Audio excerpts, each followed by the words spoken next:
Cześć, tu Jakub Grydziel, wasz przewodnik sudecki i wrocławski. Dziś zabiorę was na wyjątkowy spacer wzdłuż bulwaru i promenady staromiejskiej we Wrocławiu. Wyruszymy spod mostu Władysława Sikorskiego, a następnie przejdziemy w stronę placu Jana Pawła II. Dalej miniemy kładkę Świętego Antoniego, przejdziemy bulwarem Tatka Jasińskiego, zatrzymamy się przy kładce Radiowej Trójki, a potem skierujemy się ku ulicy Krupniczej, Narodowemu Forum Muzyki i Placowi Wolności. Stamtąd udamy się pod Bastion Sakwowy, a następnie wzdłuż fosy do dawnej Bramy Oławskiej, Galerii Dominikańskiej i Parku Juliusza Słowackiego. Naszą wycieczkę zakończymy na szczycie Bastionu Ceglarskiego obok Zatoki Gondoli. Przygodę zaczynamy przy Odrze obok mostu generała Władysława Sikorskiego, dawniej Königsbrück z 1875 roku i będziemy zmierzać w kierunku południowym wzdłuż Fosy Miejskiej. W pobliżu znajduje się budynek dawnego arsenału miejskiego wraz z unikatowym fragmentem dawnych murów miejskich i przykładem średniowiecznych baszt oraz fragmentami reliktami dawnego zamku. Kilkadziesiąt metrów dalej na południe zobaczycie wystające z ziemi fragmenty murów, pozostałości dawnej wieży obronnej i bastionu kleszczowego, pochodzącego z połowy XVI wieku. Fortyfikacja ta chroniła Wrocław od strony przedmieścia mikołajskiego, dawnych osad rybaków oraz wzdłuż Odry od północy. Podczas budowy nowoczesnego osiedla bulwary staromiejskiej dokonano prac konserwacyjnych i odświeżenia ruin, aby udostępnić turystom widok na ten unikatowy fragment dawnych miejskich umocnień. Idąc na południe bulwarem wzdłuż fosy mijacie kilka eleganckich budynków mieszkalnych i usługowych. Po drodze zobaczycie dawny gmach Fundacji Fribe Agat, który w późniejszych latach pełnił funkcję oddziału wojewódzkiego szpitala imienia Józefa Babińskiego. Dziś został on przebudowany i zaadaptowany na apartamenty. Bliżej fosy zwróćcie uwagę na charakterystyczny budynek z kominem, dawną kotłownię szpitala, która obecnie funkcjonuje jako biurowiec de Palace. I po kilkuset metrach docieramy w pobliże placu Jana Pawła II i przejścia podziemnego z początku lat 80., skąd rozciąga się widok na fosę w kierunku północnym, ale również na kilka zabytkowych kamienic. W tym dawnego domu handlowego Trzy Wieże, gdzie handlowano odzieżą męską. W miejscu placu Jana Pawła II, w przeszłości zwanym również 1 maja, znajdowała się średniowieczna brama mikołajska z początku XVI wieku. Po tej strukturze jednak obecnie nie ma tu jakiegokolwiek śladu, cały plac i okolica została silnie przekształcona i obecnie praktycznie w ogóle nie przypomina tego, co niegdyś się tutaj znajdowało. Przechodzimy przez jezdnię i docieramy do neobarokowej fontanny Walki i Zwycięstwa, wykonanej z piaskowca w 1905 roku autorstwa rzeźbiarza Ernsta Segera. Użyto niewykorzystanych funduszy po budowie nieistniejącego już pomnika Bismarcka. Fontanna przedstawia od strony wschodniej scenę walki, a od strony zachodniej zwycięstwo Samsona z lwem. Warto wspomnieć, że nie znajduje się ona w swoim pierwotnym miejscu. W latach 80. została przesunięta około 10 metrów podczas budowy przejścia podziemnego. Za fontanną i skrzyżowaniem zobaczycie dawny pałac czynszowy z drugiej połowy XIX wieku. Reprezentacyjny budynek mieszkalno-użytkowy mieszczący obecnie Akademię Muzyczną imienia Karola Lipińskiego we Wrocławiu. To przykład architektury historyzującej typowej dla tamtego okresu, łączącej w sobie elementy klasycyzmu, neorenesansu i neobaroku, choć często bez jednej dominującej formy stylistycznej. I w tym miejscu wchodzimy w obszar promenady staromiejskiej, gdzie zobaczycie pomnikowy platan zasadzony w czasie tworzenia promenady. Platan Świadek, obecnie pomnik przyrody z charakterystyczną łuszczącą się korą. Platan ten jest świadkiem historii sięgającej 1811 roku, kiedy to po zdobyciu Wrocławia przez wojska napoleońskie podjęto decyzję o rozbiórce dawnych murów miejskich i przekształceniu całego obszaru wzdłuż Fosy Miejskiej w zielone promenady w stylu francuskim, zgodnie z poleceniem Napoleona Bonaparte. Drzewo to towarzyszyło jednak nie tylko wielkim wydarzeniom historycznym. Do dziś jest także niemym świadkiem wielu ślubów odbywających się w pobliskim Urzędzie Stanu Cywilnego. Obok wejścia można zobaczyć krasnale nowożeńców, jedne z charakterystycznych miniaturowych rzeźb, z których słynie Wrocław. Warto również zwrócić uwagę na tablicę upamiętniającą doktora medycyny Stefana Kuczyńskiego, lekarza, który podczas wojny wielokrotnie niósł pomoc Polakom. Poruszając się dalej w kierunku południowym, po prawej stronie nad fosą zobaczycie drewnianą kładkę Świętego Antoniego na przedłużeniu ulicy o tej samej nazwie. Jest to urokliwa przeprawa odbudowana w 1948 roku w miejscu istniejącej wcześniej kładki, którą turyści uwielbiają i chętnie wykonują tutaj zdjęcia. Idąc wzdłuż fosy miejskiej zobaczycie wiele gatunków drzew. Wierzbę żałobną, płaczącą, gatunki klonów, bluszcz pospolity, platany, klony jawory, lipy drobnolistne, lipy sebrzystolistne, robinie akacjowe i w pobliżu placu Jana Pawła II cisy. Docieramy teraz do kładki radiowej Trójki, nazywanej również Psią Kładką. Prowadzi ona w stronę dawnego dworca świebockiego, a po jej bokach można zobaczyć płaskorzeźby przedstawiające psy. Sama nazwa kładki nawiązuje do psiego bastionu, który niegdyś znajdował się w tym miejscu, jednego z elementów miejskich fortyfikacji widocznych na mapach Wrocławia z XVI, XVII i XVIII wieku. Wzdłuż całej promenady staromiejskiej biegną zarówno chodnik dla pieszych, jak i ścieżka rowerowa. Warto zachować ostrożność, rowerzyści jeżdżą tu dosyć szybko. Idąc już na wschód, po drugiej stronie fosy zobaczycie jasno-żółto-błękitny budynek koszar grenadierów, a obecnie prokuratury rejonowej.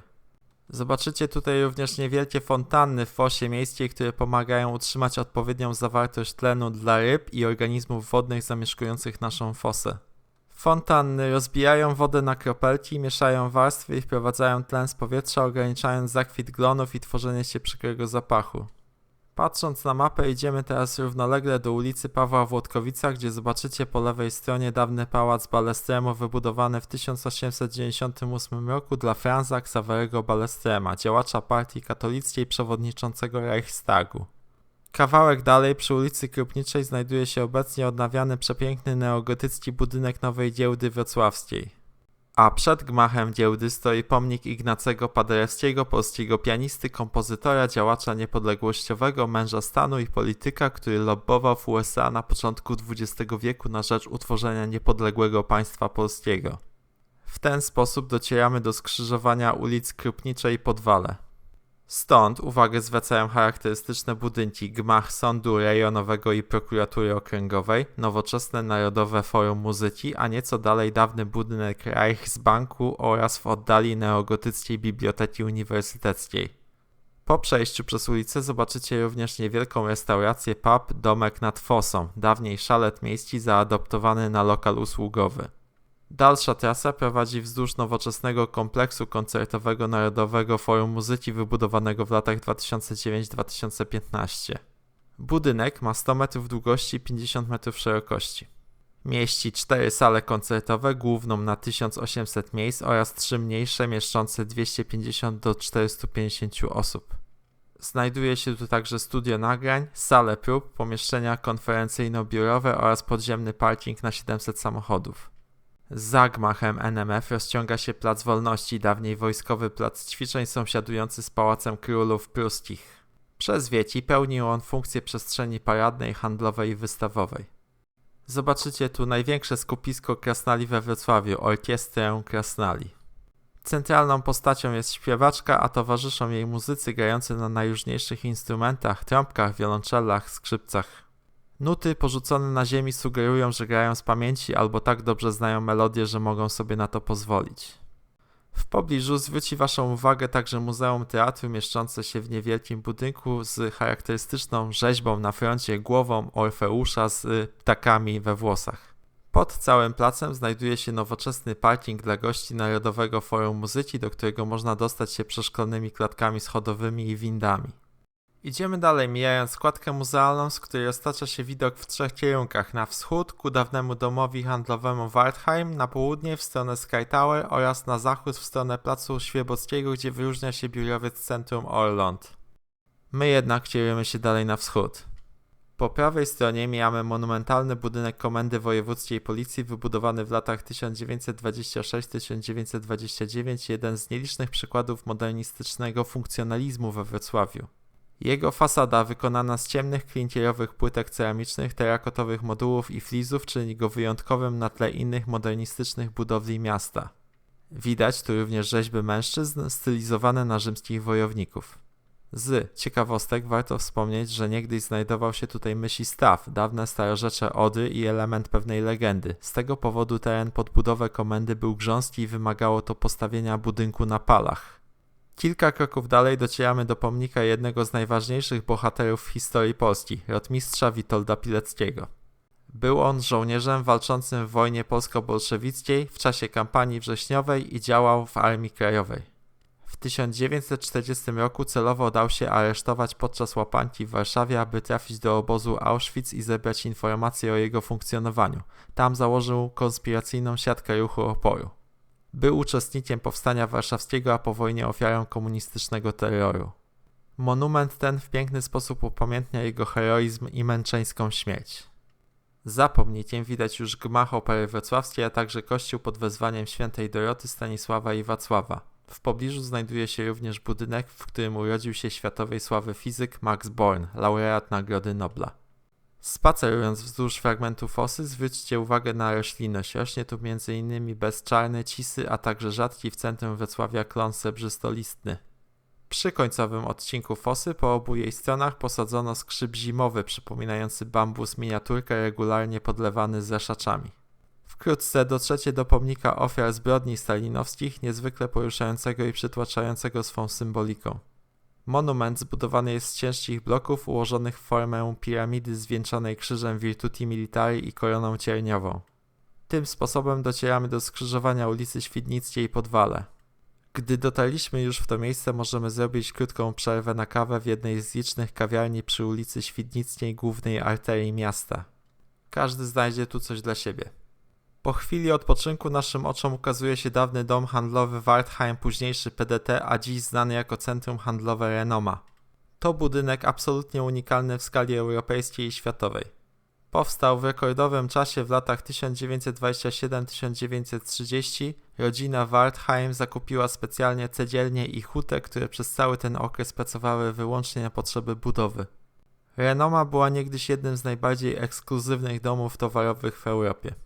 Na jej fasadzie można dostrzec głowy przedstawicieli różnych nacji, symbol otwartości i dostępności towarów z całego świata. A po chwili jesteśmy już pod pomnikiem Bolesława Chrobrego. Jego głównym celem było upamiętnienie tysiąclecia ustanowienia biskupstwa we Wrocławiu, co było kluczowym momentem w historii miasta, nadającym mu status stolicy regionu i przyspieszającym jego rozwój. Nawiązuje do historycznego spotkania Bolesława Chrobrego z cesarzem Ottonem III w Gnieźnie, gdzie omawiano przyszłość chrześcijaństwa na ziemiach polskich. Ciekawym elementem małej architektury, który mijamy po drodze, jest tak zwana pogodynka, obiekt charakterystyczny raczej dla uzdrowisk, takich jak Polanica Zdrój, Dusznici Zdrój, Kudowa czy Lądek Zdrój. Nasza pogodynka wskazuje temperaturę, ciśnienie, wilgotność powietrza, siłę i kierunek wiatru oraz strony świata. A tuż za nią znajduje się intrygujący budynek o nietypowej formie w stylu neorenesansowym. Dziś mieści się tu galeria sztuki i kawiarnia Borówka. Dawniej był to odwach, czyli strażnica stojąca przy nieistniejącej już bramie świdnickiej z czasów pruskich. Za odwachem zobaczycie również niewielki zabytkowy szalet miejski. Był on częścią pierwotnego systemu publicznych szaletów, które powstały na przełomie XIX i XX wieku, zaprojektowane przez Karla Klima, miejskiego architekta urbanistę. Tuż za nim stoi dawny dom kupiecki, obok dawny hotel, a obecnie bank BGŻ, a bliżej Świdnickiej za odwachem znajduje się kościół pod wezwaniem Bożego Ciała. Idąc dalej wzdłuż fosy miejskiej w kierunku wschodnim, po lewej stronie zobaczycie okazały, reprezentacyjny, neobarokowy, dwukondygnacyjny pałac z 1891 roku. To dawna rezulsa kupiecka, współcześnie teatr lalek i teatr komedia. Otaczający go park staromiejski nosi imię Mikołaja Kopernika. Rezulsa była niegdyś miejscem spotkań kupców, organizowania bali i wystaw. W takich przestrzeniach zapadały często ważne decyzje polityczne i handlowe, a gośćmi bywali słynni muzycy, koncertował tu m.in. Fryderyk Chopin. W parku znajdziecie także fontannę z łabędziem i chłopczykiem, wolierę z białymi gołębiami, plac zabaw, karuzelę, ławki i pomniki przyrody. Idąc dalej wzdłuż fosy, po drodze zobaczycie wiekowe drzewa, m.in. niemal 200-letnie platany, a także liczne lipy i kolorowe klomby kwiatowe zdobiące całą promenadę. Drzewa w tym fragmencie rosną w dwóch równoległych pasmach, a w oddali ukaże się wam pomnik Amora na Pegazie, rzeźba Theodora von Gossena, odsłonięta w tym miejscu w 1914 roku. Pomnik, zanim trafił na promenadę, był wystawiony w pawilonie Czterech Kopów w czasie wystawy stulecia. Cokół z rzeźbą w pewnym sensie podkreśla francuskie założenie promenady staromiejskiej. Chwilę później miniecie zabytkowy Altus Hotel mieszczący się w pięknej białej kamienicy, która niegdyś należała do bogatego bankiera Leipzigera. Kilka kroków dalej waszym oczom ukaże się pomnik Mikołaja Kopernika z 1964 roku, twórcy heliocentrycznego modelu Układu Słonecznego. Obok rzeźby znajdziecie kule symbolizujące planety i księżyce Układu Słonecznego. Nie są one zachowane w poprawnej skali ani rozmieszczeniu. Patrząc na drugą stronę ulicy Piotra Skargi, waszym oczom ukaże się zabytkowy neorenesansowy pawilon znajdujący się na wzgórzu po dawnym bastionie sakwowym, dawniej zwanym wzgórzem partyzantów. Przechodzimy na drugą stronę i po schodkach docieramy na szczyt wzgórza dawnych fortyfikacji, gdzie w centralnej części pawilonu wita nas przepiękna centralnie umieszczona fontanna. Belweder, pawilon, powstał w 1867 roku w stylu włoskiego neorenesansu. Służył jako miejsce do organizacji różnego typu imprez, a przez większość roku, podobnie jak dzisiaj, mieści się tu kawiarnia i restauracja. Schodząc w dół w kierunku fosy, po drugiej stronie zobaczycie niewielki budynek zaprojektowany przez Maxa Berga. Niegdyś w dolnej części pełnił funkcję stacji gazowej zasilającą latarnie miejskie w tej części miasta. Przez wiele lat budyneczek był barem mlecznym, potem kioskiem, a obecnie znajduje się tu kawiarnia. Poniżej szczytu wzgórza zobaczycie niewielką szarą skrzyneczkę z tabliczką oznaczającą wysokość wzniesienia. Jest to element gry terenowej Korona Górek Wrocławia, która polega na zdobywaniu najwyższych wzgórz miasta i zbieraniu potwierdzeń. Obecnie szczyt wzgórza sakwowego, będący częścią bastionu sakwowego, jest niedostępny dla zwiedzających, ponieważ trwa tam odbudowa wieży widokowej, która niegdyś stała za pawilonem. W niedalekiej przyszłości rewitalizacji poddane zostanie także dawne źródełko Gustawa Freytaga znajdujące się na zboczu wzgórza. Planowana jest również budowa kładki łączącej park Zygmunta Krasińskiego, ulicę Komuny Paryskiej ze wzgórzem sakwowym. Schodząc w dół zobaczycie piękny pomnikowy platan, najprawdopodobniej powstały z połączenia dwóch drzew, który od ponad 200 lat zachwyca swoim majestatem.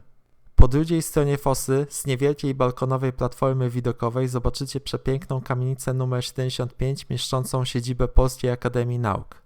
Za wzgórzem sakwowym dla dociekliwych znajduje się poniemiecki bunkier, który w 1945 roku służył jako siedziba dowództwa Festung Breslau i przetrwał do dziś. Poruszając się jeszcze kilkaset metrów w kierunku północnym dotrzemy do dawnej bramy Oławskiej, przy której znajduje się model dawnych fortyfikacji miejskiej wschodniej części zewnętrznej fosy miejskiej z widoczną bramą Oławską i bastieją Hioba. Przechodzimy tunelem przez bramę Oławską, gdzie wciąż widać fragmenty dawnej średniowiecznej konstrukcji, by dotrzeć do Placu Dominikańskiego i Galerii Dominikańskiej, domu handlowego wybudowanego w 2001 roku.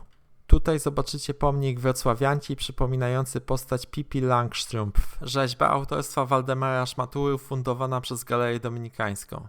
Mijamy Galerię Dominikańską od strony wschodniej, idąc wzdłuż porośniętej żęślą ostatniej części zamkniętej fosy miejskiej. Po drugiej stronie zobaczycie budynek w stylu modernistycznym OWO Wrocław, który pełni funkcję apartamentowca i 5-gwiazdkowego hotelu. Za nim widać fragment Muzeum Poczty i siedzibę Poczty Polskiej.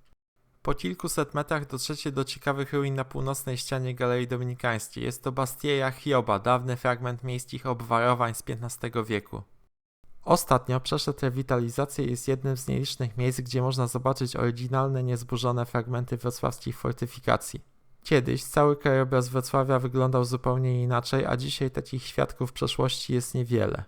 Idąc dalej przechodzimy przez Aleję Juliusza Słowackiego i mijamy dawny budynek zakonu Bernardynów mieszczącego obecnie Muzeum Architektury.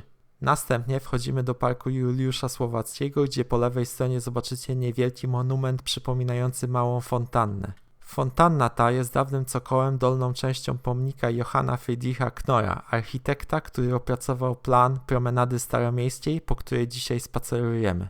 Górna część ozdobna z podobizną Knorra już dawno temu zniknęła, pozostał jedynie cokół z lwem i źródełkiem. Ścieżkami parku Juliusza Słowackiego kierujemy się na północ. Po drodze mijamy reliktowy, endemiczny gatunek drzewa miłożąb dwuklapowy. Po lewej stronie wznosi się budynek rotundy Panoramy Racławickiej, wzniesiony w latach 80. XX wieku, w którym znajduje się monumentalne dzieło Jana Styki i Wojciecha Kossaka. Idąc kilkadziesiąt metrów dalej, po prawej stronie dostrzeżecie poruszający pomnik Posąg Anioła Śmierci oraz matki trzymającej martwego syna. To pomnik ku czci pomordowanych w Katyniu, odsłonięty 22 września 2000 roku. Następnie przechodzimy przez pasy i wspinamy się na niewielkie wzgórze obok Zatoki Gondoli. Po prawej stronie zobaczycie dawną siedzibę rejencji pruskiej, w której mieści się Muzeum Narodowe, a po lewej stronie pozostałości ostatniego z bastionów, bastionu ceglarskiego. Po krótkiej wspinaczce docieramy na szczyt wzgórza polskiego. Znajduje się tu kolejna skrzynka w ramach gry terenowej Korona Górek Wrocławia, a także rozciąga się stąd piękny widok na Odrę i Ostrów Tumski. Na dole, po obu stronach kładki muzealnej zobaczycie ptaki i rzeźby Magdaleny Abakanowicz. Symbolicznie zapowiadają one, że nasza wędrówka po promenadzie staromiejskiej dobiega końca, a my udajemy się robić kolejny odcinek. Drodzy Państwo, dziękuję za uwagę. Zapraszam Was na moją stronę i skorzystanie z usług przewodnickich, link w opisie. Wesprzeć kanał również możecie znajdując link w opisie. Cześć!